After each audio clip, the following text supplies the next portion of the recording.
Welcome to Mysterious Goings On. We're going to get right to the show after these messages. Hey, this is Gently. I'm the host of the Reading with Your Kids podcast, and you are listening to the Mysterious Goings On podcast. You know, I've said it once, I've said it a million times. Chicago's my kind of town. I'm telling you. The only thing I don't care for about Chicago, I'll be honest with you, is that they claim they have pizza and they don't. They have quiche. They have a big casserole. That's what they have. But they do not have real pizza. I'm sorry. I'm not from New York City. I'm not from Chicago. I'm from the great Midwest, but I'm a New York City pizza guy. But hopefully this will not ruin this interview we're getting to do with Michelle Cox. She is the author of the Henrietta and Inspector Howard series, as well as Novel Notes of Local Lore, a weekly blog dedicated to Chicago's forgotten residents and their pizza. I'm kidding, not the pizza. Her books have won over 50, are you ready for this? 50 international awards and have been praised by Kirkus, which is no mean feat, by the way, Library Journal, Publishers Weekly, Booklist, Foreword, Elle, Redbook, Brit&Co, Popsuger, Buzzfeed, and so many more. Will run out of time. Unbeknownst to most, she hoards board games she doesn't have time to play. And I'm kind of that way too. I got to talk about that. And is, not surprisingly, addicted to period dramas and big band music. Also, marmalade. As I said, she lives in Chicago with her husband, 3 kids, and 1 naughty golden doodle, and is hard at work on her latest novel. Oh my goodness, Michelle Cox, welcome to Mysterious Goings On. Oh my gosh, thanks, Alex. That was a great intro. Except for the pizza part, Chicago pizza is definitely number 1. Come on. Are you serious? You really think it's better to have this big brick of stuff instead of just something you could fold up and no? Well, to be honest, I do love thin crust the best. I mean, that's the truth. But we have good thin crust. I no doubt. And actually, my my college roommate, one of my best friends in the world, lives in Chicagoland. And whenever I visit, he's just like, "You're going to get real pizza and you're going to like it." I'm like, "Okay, fine. All right, fine." Michelle, I got to tell you something. I had not read your series, but you're one of those authors I dread because you come on the show and I've already looked up all your stuff and I'm like, oh man, that's like 3 or 4 more books I got to put on my nightstand. Do you know how tall my nightstand is after doing the show for 5 years already? But I looked at this and I am enamored with what you're doing here and I'm looking forward to reading it. So I would just like to throw it to you if you don't mind. Tell us about this series, the genesis of it, whatever you want to talk about. Let's get rolling on this. Sure. Yeah. Thanks for that. I appreciate it. The Henrietta and Inspector Howard series is set in the 30s in Chicago, and it is kind of a Downton Abbey meets Miss Fisher's Murder Mysteries. So there are 5 books out so far. I'm working on the 6th, and it's not your typical mystery series. It's kind of a genre blend. So sometimes it wins awards for historical fiction, sometimes mystery, sometimes romance. So it's really more about these characters and how they're developing across the whole series, not so much the same stock characters just solving a different mystery each time. So it's a little bit different. Okay. Regular listeners to the shows will know that Alex's spidey sense is tingling because that's exactly the kind of books I do definitely read. That's the kind of books I write, by the way. I just can't stand this where they're like frozen in amber and they throw a new mystery on them. I don't want to say it, but I will. A lot of Agatha Christie, right? It's kind of, they're just, I can't do it. In fact, it took Albert Finney and Kenneth Branagh to bring Poirot to life for me. It did. Just saying. I love this. So before we get into, I love talking about series like yourselves, like yours that straddle different genres. And we can talk about that in the context of how marketing works down the road, because I want to talk about the business in a little bit. But let's go back. Where did you get this? What was the germ that started this series for you? Well, I came to writing sort of late, and when I wrote a different whole giant gargantuan novel that never got published, and I decided to start over, and I thought that what would be popular with an agent would be mystery. Little did I know. But I decided at the time, okay, I'm going to go for this mystery thing, and was only going to write one book. It wasn't going to be a series, so I thought, you know what, I can pull this off. But I needed an idea, and so I used to work in a nursing home in the city on the northwest side. It was called the Bohemian Home for Orphans and the Aged. So by the time I got there in the 90s, there were no more orphans, but it was this really rich, community of residents most were immigrants who had lived through, some amazing times in Chicago, the 30s, 40s primarily, which is also the basis of the blog. But I took one story that really resonated with me. It was a woman who was this beautiful bombshell, and she worked at the Chicago World's Fair in the 30s, and she had this amazing life, and she had all these crazy jobs. And she used to tell me that she had once upon a time a man stopping body and a personality to go with it. And Nice. she was just this amazing person. So I decided to base the character of Henrietta on her. So a lot of what happens in book one actually was taken from her life. So the whole burlesque club, I mean, there wasn't the murderer and there wasn't the inspector and all of that, but a lot of what is in book one, A Girl Like You, really did happen. And then after that, I decided to turn it into a series. And of course, it got more fictional as we went along. But yeah, that's how it started. Real person. I love hearing this because I have parallels here too. And by the way, the trap of being on my show is Alex always compares everybody who's in the chair across from him to himself. So here we go. Why not? But no, Why not? but same thing. My series was going to be a one-off. It happened because I used to work at a small university in Nebraska, in a small town. And one day they dumped this big file on my desk, and it's a true life first school shooting from 1953 or something. I took that, and from there, once that book was done, there was a whole series for me. Yeah. Wasn't planning it, right? Just like you. Right.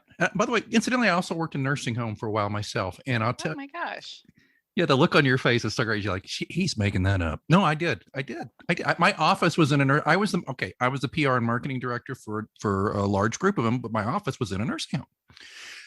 The people I met, the stories you hear, the lives, right? Do you know what always, I'm getting off on a little tangent here.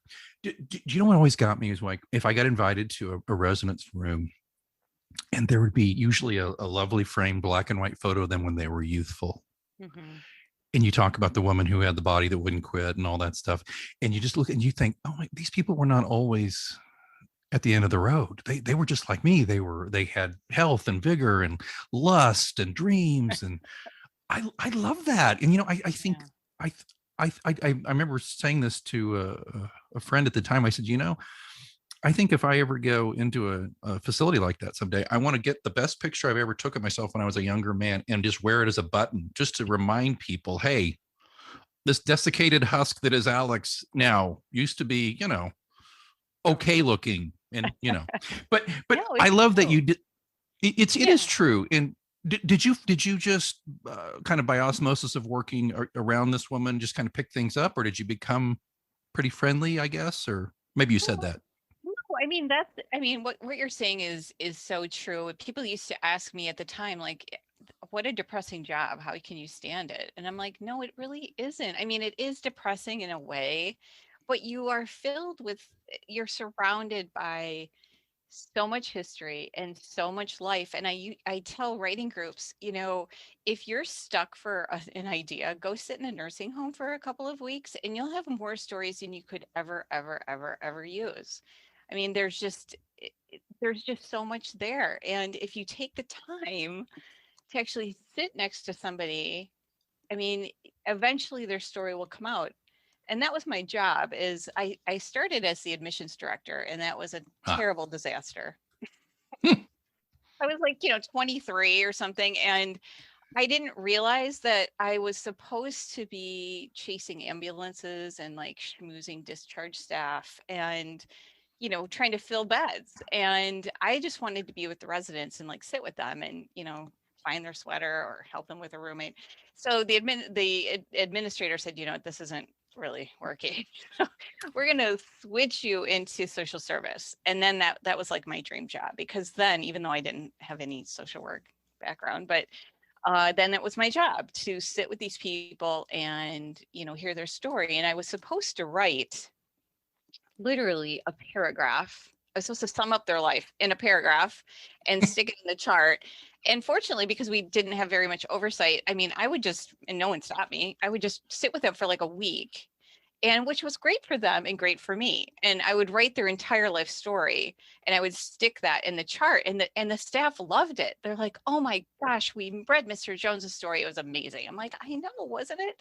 So it was just a really neat situation, and it would never ever come again. But I, took it while I had the chance. So. Oh, bless you. Because I know that meant so much to those folks. And chasing charge nurses is not fun. I know.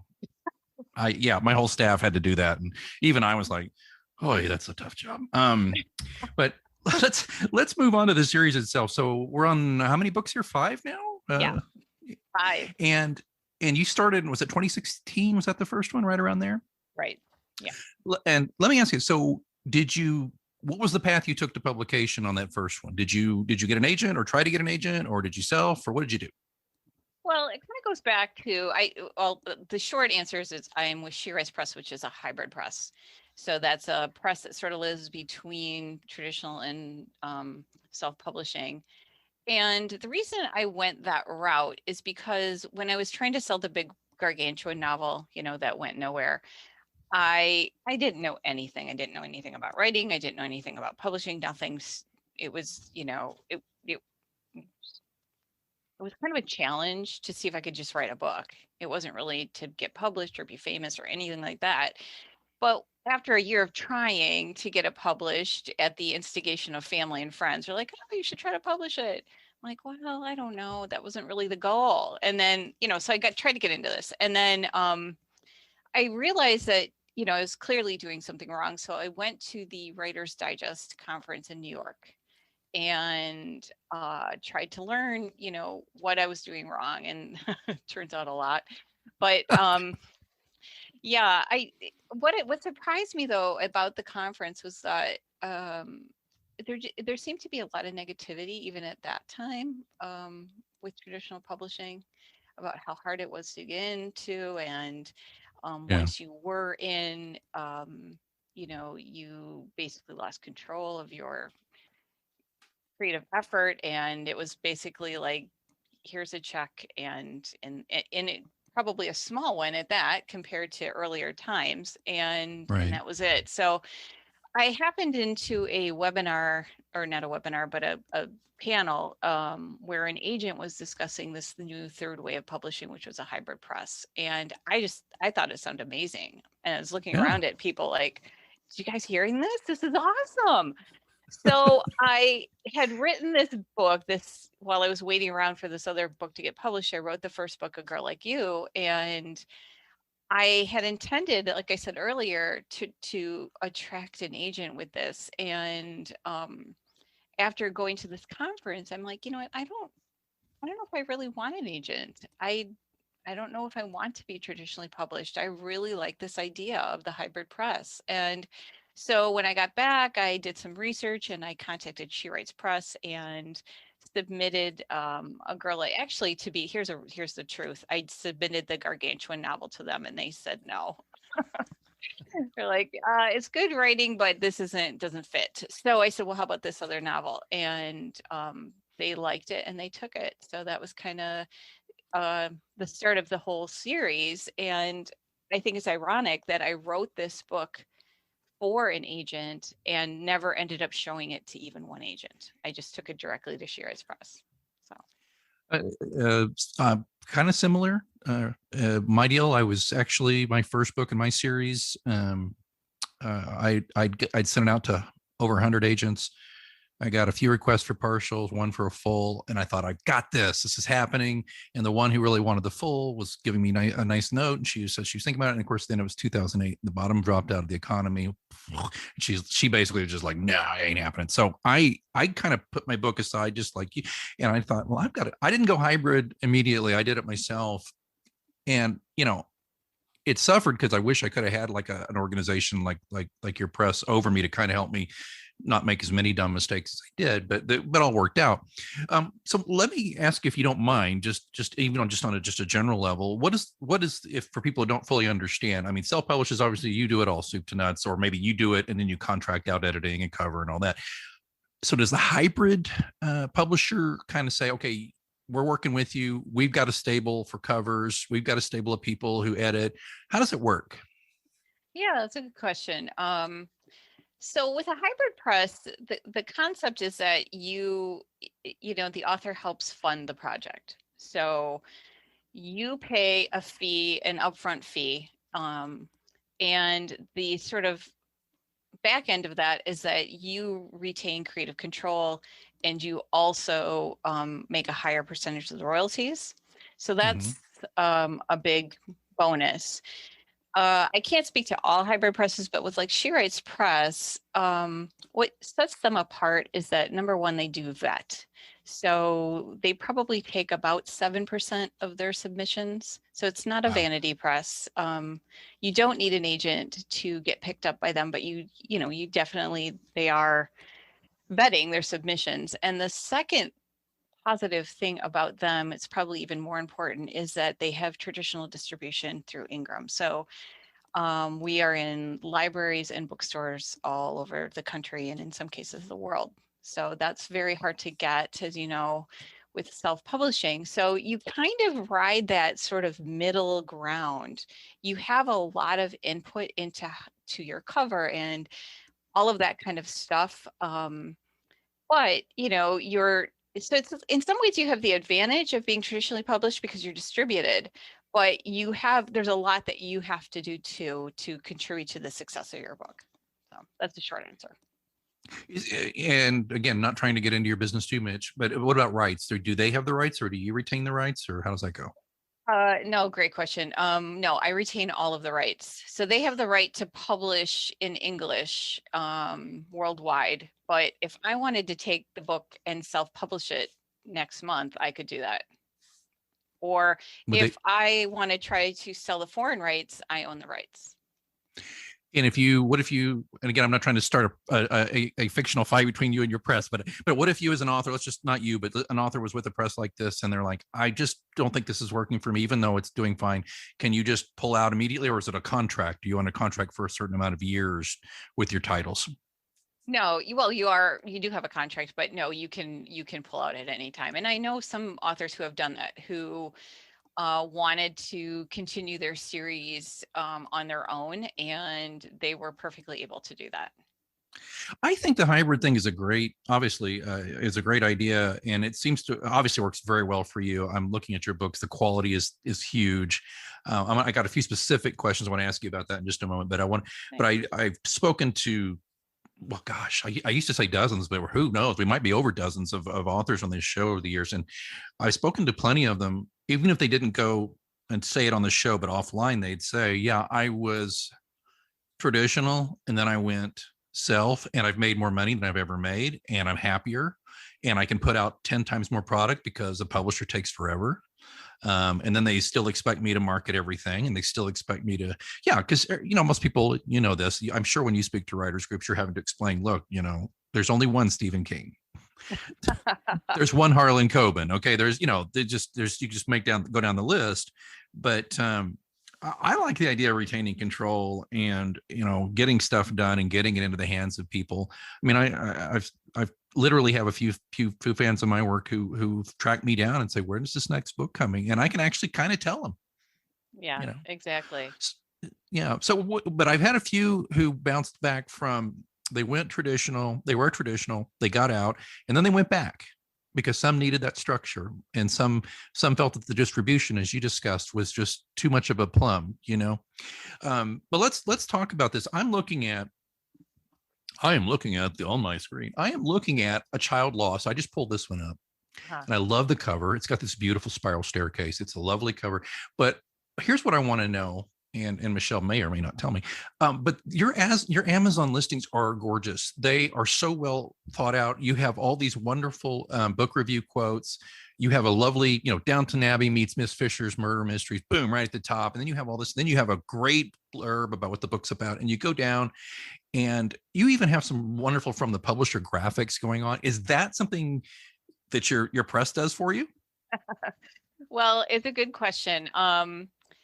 No, well, interesting. So one of the advantages of being with a hybrid press or Shiraz press, let's just say that, is that, yeah, all of your metadata is handled. So I don't need to worry about uploading like to Kobo and Google and all of that.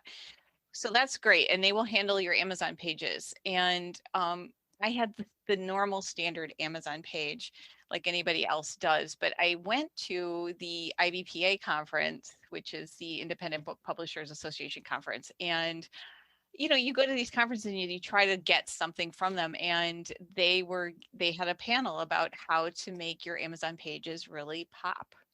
And I started looking at, sort of like Kate Morton or the big names in my genre.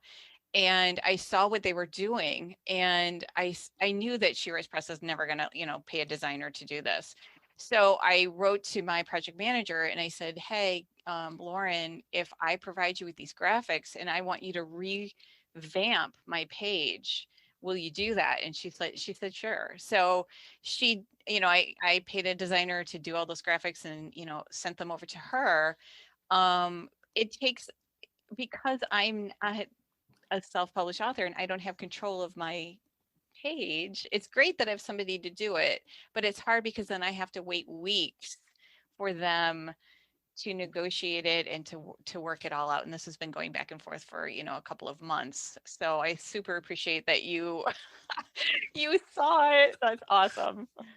It leapt right off the page at me. And I'll just say this is okay, listeners, by the time you hear this, you will have heard who this person is, and I'm not going to say, but I interviewed an author from Australia recently, and he's very successful. He's very prolific. I mean, he's the type of guy who just cranks out a new book like every couple of months, it seems like. But wow. Anyway, he sent me a nice note after our interview. See, some people still talk to me after an interview, Michelle. See, this is all good. Relax. It's going to be fine. Got it. And he says, I checked out, I'm not going to do an Australian accent, mate, but he said, I checked out your books. They look interesting, but your pages are shite, man. He's like, you need to do this, and this. And I'm like, oh, I know. I've been meaning to hire somebody because I'm terrible at doing my own blurbs and stuff like that. It's like, you know what I mean? It's like, tell me what's wonderful about your first child. Well, I don't know. She's great. Anyway, so I was like, okay, I appreciate that. And I took it in the spirit he meant it. He cared enough about me as a person and respected me enough just looking at what I'd done to say, you know what, you can do better. Wow, that's great. So I wrote him back and I said, thank you. And I'll get on that. And I just said, incidentally, do you know anybody who's really good at this? Who does yours? And he writes back, well, I do. And I'm like, I hate your guts. But then he writes me back and he says, here, I did your first one for you for free. Go forth and send no more. You're kidding. Yeah, not kidding. He's a sweetheart. He's a total sweetheart. And I'll tell you that he's a sweetheart, but he writes the most dark stuff you'll ever want to look at in your life. Yeah, I can't sleep when I read his stuff. But I will tell you this. I did it, and a month later, it's anecdotal, can't prove it. Sales on that book did increase a little bit on my monthly on Amazon. I'm not kidding. And I went immediately and I did it on all of them. Now, are they perfect? Are they as good as yours? No. But now that I'm looking at yours, I'm thinking, I got to get these cool graphics. So folks here, listen up. You have links in the show notes. I want you to go, if you're the writer, I want you to go to Michelle's books and look at this. Look how beautiful. This is how, in my opinion, every book should look. It should look this good. And if you don't have all these great reviews, if you don't have all that stuff, make them up. No, I'm kidding. Don't do that. But if you don't, but the way you're going to get great reviews is to make sales and get people to read them. So that's the next question, Michelle Cox. I'm going to ask you this here. You ready? Here we go.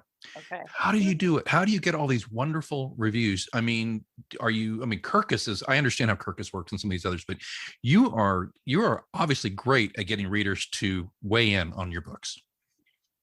Thanks. Yeah, part of that was that I hired a PR firm for the first, I think, 4 books. And that is something that Shiraz Press hugely encourages you to do. They do not provide any marketing.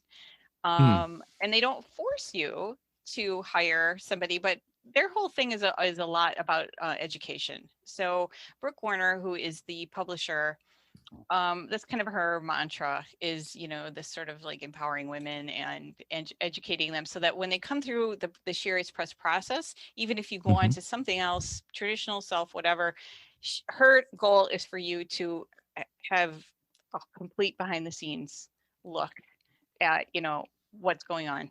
So they highly encourage you to hire a PR firm, not only because it will help educate you, help get your book out there, but also to kind of get some of that high hanging fruit, like a Kirkus review or a Booklist review or a spread. So I've had my books, on Popsuger and Buzzfeed and all those kind of things that I think it would be pretty impossible for just, a lone author to do that. So a lot of that was down to that PR company. And then after that, some of the other, non-trade reviews were just putting the book on a book tour, so, or which has been hugely successful. I highly recommend that to any authors out there. It's definitely worth the money to have these professional bookstagrammers reading and reviewing your books and putting them up on Instagram. And, they have thousands and thousands of followers. So that's amazing coverage right there. So, and then you can always, pull quotes from, whatever they put up on their, Instagram or their websites. And so, it's kind of a win-win. Michelle, I by trade, my day job, I am a PR guy, and I've been for almost 30 years. But yeah, but here's ready for this. But ready for this?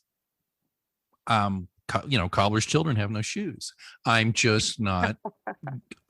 Don't get me wrong. I've been on TV. I've placed some things here, but I haven't done what I would have done for a client. I'll be honest with you. I've been rather just ad hoc with it.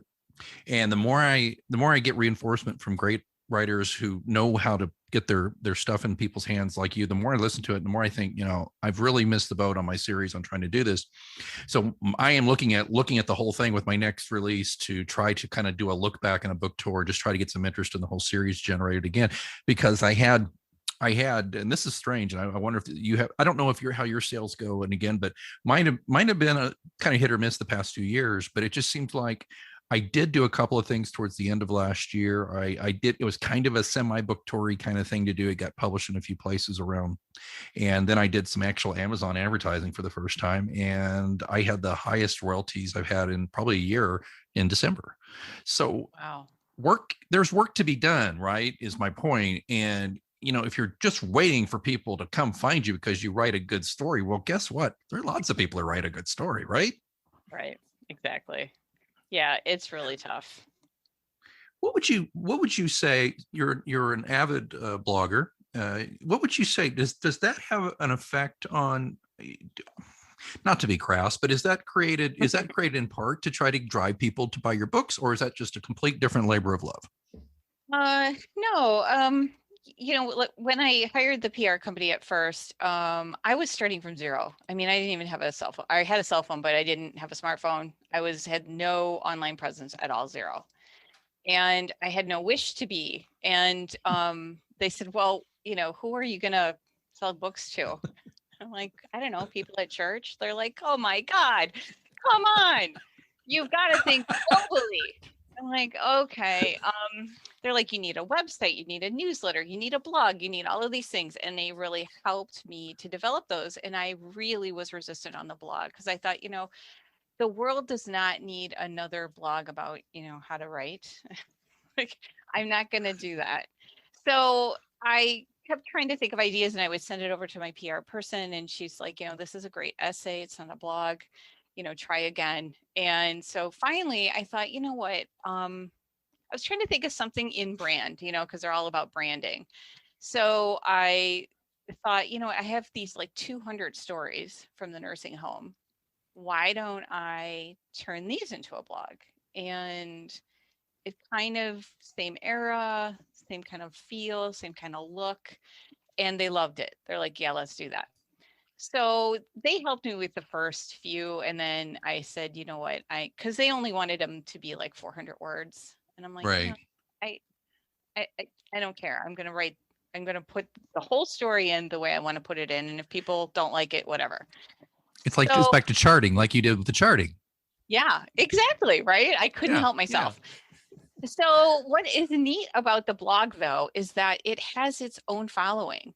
So I have people who are huge followers of the blog who wait for the story to come out every week, but they don't necessarily read my books. There's definitely some crossover, but I just think that that's amazing that it has enough interest and enough legs to have formed its own little group of people.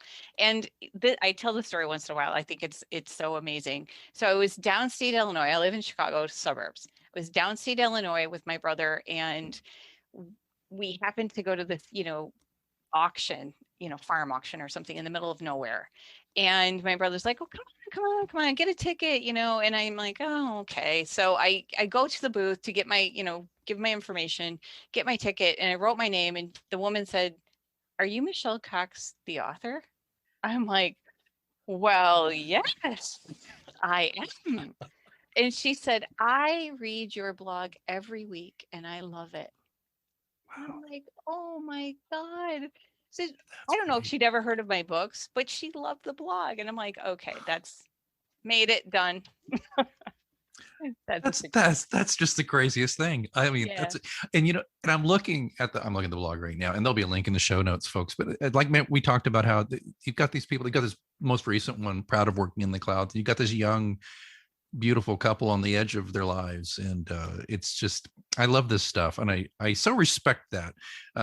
I think we spend a lot of time as a society glorifying people for the wrong reasons. I think the idea, you may not necessarily be glorifying these folks, but you're giving them respect and the dignity they deserve for their lives, and I love that. So kudos to you on that. I respect that, and I'm going to have to get on your mailing list for that.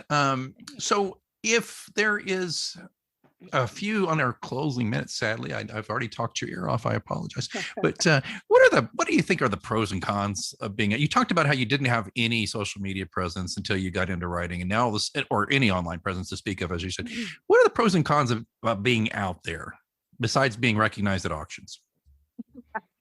Well, it's a great time, I think, to be an author, right? Because you have so many opportunities. The gatekeepers are sort of going away. If you want to put a book up on Amazon, you can tomorrow. Nothing's going to stop you. But with that comes an increased competition. So it's pretty hard, as you know. There's, I think, 1 million books published a year between self-publishing and traditional. So that's really hard to stand out. And I think that even if you are traditionally published, I think that there's only so much money in that book buying, bag. So I think that that's a kind of a trap that some traditional authors are falling into, is because they might get a $50,000 advance, but their book only sells $30,000, which for me, that would be amazing. But because they had been paid out for 50, they're considered a failure by the house. And so then they might find it more difficult to get, a second book deal. So, it's kind of set up for failure in some ways, I think, because it's sort of an archaic system. But like you said, I think that there are a lot of traditionally published authors who are moving over to self. And I sometimes wonder, though, if they're successful because they've already have a following. Good question. That they've brought with them. Because I think it's pretty hard to do to have that level of success just starting from zero. So and I see people who, and not just see people I just interview here, but friends who are writers and authors, and some of them just were white hot for a number of years, for a couple of years as selves. And I have one who dipped out into traditional out of self and stalled out there terribly, kind of like you said, got a little advance, but he was in stasis for basically a year while they got that book out, right? Basically, because it was a full out, traditional pub deal. And then he's like, and then I think the house started to fold anyway. So he got out, and then he went back in, and then he was just cold as self-pub. He'd lost his equity. Is that the right word? And So I don't know. I tell you this, if like, for example, my series, I'm finishing up book 8, maybe the last book. Sorry, listeners, probably is. And, but if it is, I would like, and I don't know, tell me if I'm crazy, Michelle, I might just try again. Not even pitch saying I wrote all these self-pub books, just leave it off there. Just get my new book written and try to get an agent and pitch it. Or do you think that's just crazy? You're beating your head against the wall. Oh, that's so funny. Now I'm the one that gets to say, oh, well, speaking of that, now Aha. I have actually written 2 standalone novels that I am trying to pitch traditionally. So I'm kind of in the middle of that whole process. Because I mean, no one's going to pick up the series at that point. At this point, I know that. And I think Yeah. I've kind of run my course with She Writes Press. They're a great outfit and I learned a ton, but it is expensive. And I feel like I need to go in another direction. And part of the reason that I want a traditional deal is really because I just want an agent. I want somebody to help me manage my career. Do this, don't do this, here's what we think you should do. And I mean, the secret is that I'm hoping that if I have, a good agent, they will have an in-house sort of film Hollywood connection that I am hoping to sell, the film rights or the Netflix rights or whatever you want to say to the series. Because I'm not exaggerating. I've probably gotten 1,000 letters from readers saying, when will this be on Netflix? This would be a great Netflix series. And I'm like, you tell me. So That's the ultimate that's the ultimate compliment when the readers think you're so good at creating that visual in their head that they can see it on their TV in their mind's eye. That's a huge compliment to you. I agree. I'm with you on that. Great minds think alike. I think part of it, I think it's 2 things for me. I'm going to speak for me for just a second because you're saying, Alex, you're not very good at that, but all right, hear me out. Let's see what happens. Part is 2 things for me. Regular listeners, tune out for 5 seconds. I've said this before. My grandfather wrote for 50 years, mid-lister, Westerns, historical fiction. Yeah. Idol of mine. He was self-publishing back in his day. Now he died in the late 90s. That was Vanity Press only. You don't do that stuff. He was all with like double D Westerns, all that stuff. But I think I partially crave the imprimatur. I crave the scepter going on my shoulder saying, yes, you are the gatekeeper saying you are sirloin of beef. You have published a book, with us, I think that's part of it, to be straight up with you. I mean, I'm a man in my 50s. This is how I've been bred to think. Right. But I think there's that. And then there's, like you say, it's like, well, what if I can write something new, pick up an agent, get it published. And the agent's like, I like the cut of your jib, which is also indicative of how old I am that I said the cut of your jib. And they start sniffing around, say, you remember that thing you wrote back on your own? Maybe we can get some cheddar out of that on Netflix. So I see what you're up to, I think, here. And I think it's smart. Thanks. I'm trying. It's, what else can you do? You have to keep sort of pivoting and try to find something that works. All right. I've already talked too long, but I have to ask you a couple quick lightning round questions, and then I'll let you get on with your best-selling life here. All right, here we go. 1, do you write every day? I do, every single day, even on Christmas sometimes. Get out of here. Really? Oh my gosh.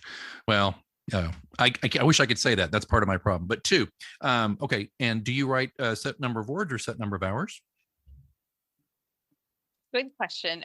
It kind of depends on what my goal is. So I try to write for an hour a day. But not last year, but 2019, I challenged myself to write 2 books in 1 year. So I wanted to write one of the series books, and then I also wanted to write a standalone. And I figured out that the only way that's going to happen is I need 3 months to write the draft, 3 months to edit for 1 book. Next book, 3 months to write, 3 months to edit. So I had to have a word limit, word count goal. So I think it was 2,000 words a day in order to hit that goal. So right now I'm kind of slacking off a bit because of COVID and there's like 1 million people in the house right now, and it's all crazy and whatever. you know what? This is weird, I guess. Or maybe it's not. I write better when there's nobody in the house. I don't know Yep. why. That's weird, I don't isn't know. It is. Even though they're all in their own room and they're Zooming everybody's doing their own Zoom thing, it's still really hard to just totally get into that world and stay in that world long enough to start, creating. I saw 60 Minutes the other night. Colson Whitehead was interviewed by John Dickerson, and they showed him how he writes. And I kind of the similar way. He writes with loud music jamming, right? And you don't do that. His wife's a literary agent. And they share kind of a partitioned office. I don't know how she gets any work done, but that's kind of how I write too. I need music. I don't have to have it. I don't have to have it like top of the, it doesn't have to be turned up to 11, but I like to have music or something just so I can tune out everything else. For me, it has to be silent, completely silent. So. Oh, wow. Wow. Okay. Last question. This is a hard one. I hope you're ready for this. This hard-heading. Yeah, the hard-heading interview is about over, but you got to get past this one or it's all for naught. Where do we buy your books? Should we go to michellecoxauthor.com or where do you want us to go? You know what? You can go to michellecoxwrites.com. I have buy links there, but it's Amazon, Kobo, your local bookstore. If it's not there, they can order it, or your library. Anywhere, really. I'll have you know, my good guest, that I'm looking at your Amazon page and I have a link to my local library extension, and there are 3 copies available of A Child Lost. I think only one's available of the 3 though, so somebody's reading it. And so I think that's fantastic. So I love that, getting into libraries. I think I kind of started to cycle out of libraries though, because, I'm not Michelle Cox, but I'll tell you what, it's exciting, folks. I am adding all these books to my stack by my bedside and or my Kindle. It's funny. I get all these books in there and the Kindle doesn't gain an ounce. I don't know what his secret is, but anyway, Michelle, thank you for putting up with this all over the road interview. I've really enjoyed meeting you. And I think we've all learned a lot. Thanks, Alex. This was really fun. It was a great interview. I really appreciate the time. Anytime. You got to keep us in mind when you come back with your next big book. Got it? I will. Thank you.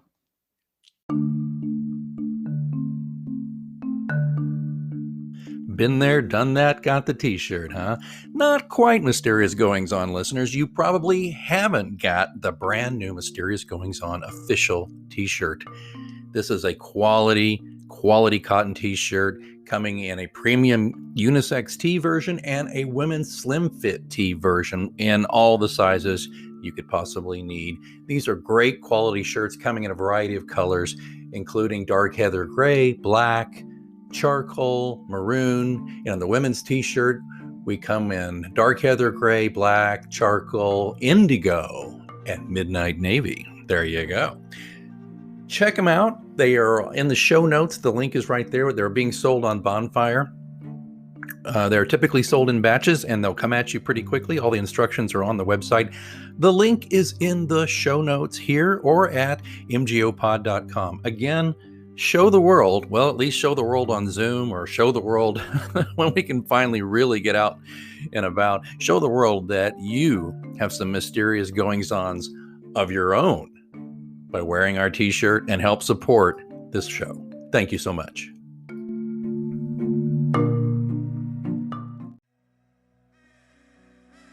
Thanks so much for listening to Mysterious Goings On. Don't forget, we have a complete archive of all of our interviews, monologues, updates, live readings, dead readings. All of that stuff is available at mgopod.com.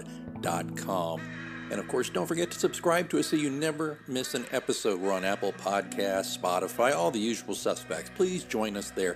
Again, don't forget, mgopod.com also has links where to find me on social media and how to get in touch in case you want to be a guest here on the show. Well, I think it's time that I move on for this week, but until next time, keep reading.